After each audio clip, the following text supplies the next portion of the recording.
Hey, good morning, and welcome to this week's Motivational Monday here with Elevate. And we're excited to see you this morning. Hopefully, you've been getting quite a few good information from these series, and I know Elijah does a fantastic job in presenting. And I'm honored to have the opportunity to step in front of the camera once again to give an update on our most recent chapter that we covered.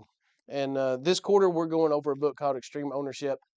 And this morning, we did chapter 2. And chapter 2 talks about how there are no bad teams, there's only bad leaders. And when you think of that, it's a interesting concept. We live in a world where most people want to play the blame game, and they want to say, well, it's not my fault, and I didn't do it, and well, what about so and so?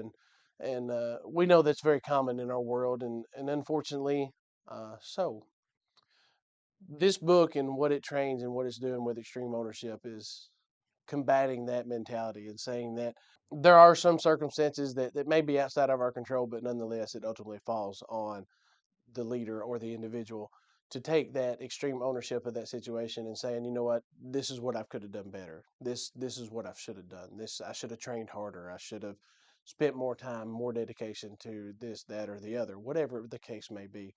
This book is really an eye opener. So chapter 2 talks about how there's no bad teams, there's only bad leaders.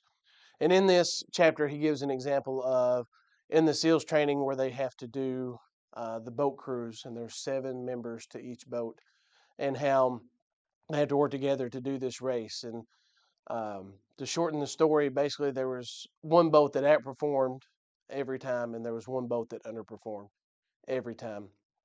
And what they did is they decided to swap the leaders from those two crews. So the one that was outperforming and the one that was underperforming. They took the leaders from those two and they swapped them. And they wanted to see what result came of it. And because of that switch in leadership, the boat that was underperforming now became the winner of the race. And the boat that was overperforming, or not overperforming, but outperforming the other boats, had placed second in that race.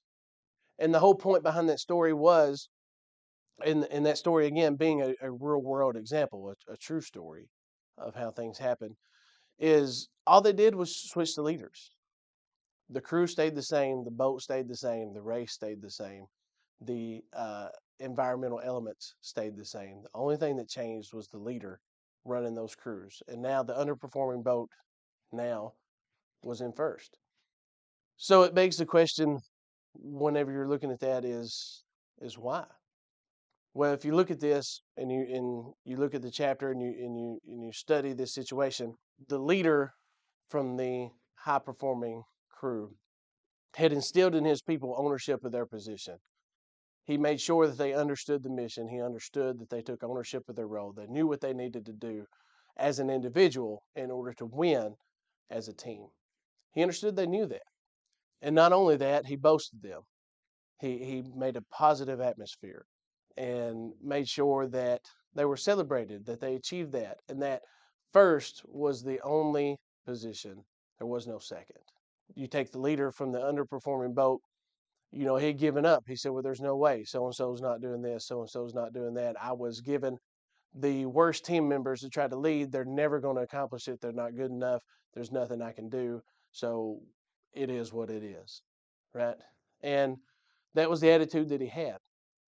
When they swapped them, now the underperforming boat that now has the leader in place saying, hey, this is your role. This is what I need you to do. And if you'll do that, we'll win as a team.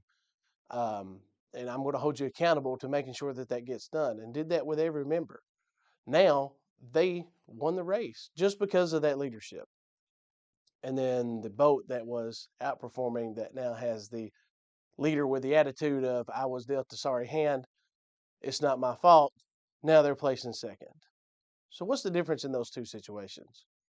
Well, again, it's all about your attitude. It's all about what you're willing to accept. It's all about the level of performance that you're willing to tolerate. So at the end of the day, what you tolerate becomes your standard. So if you're after a high performing life, whether it be in the career of real estate or any other career that you may be in, if you want better for yourself, if you want better for your family, if you want better for your company, your teammates, fill in the blank with whatever you like, you've got to up your standards. which means you got to get tougher on what you tolerate. This chapter is fantastic in learning that lesson. Highly suggest that you pick up a copy and go through that. There really is so much in here to try to cover in a short video, but that being said, at the end of the day, everything rises and falls on leadership. And there are no bad teams, there's only bad leaders. And again, what you tolerate becomes your standard. I hope you had a wonderful day. I hope you get something out of this lesson. And again, we look forward to seeing you next week for our next Motivational Monday. And if we can ever help you here to elevate, please let us know. Have a good day.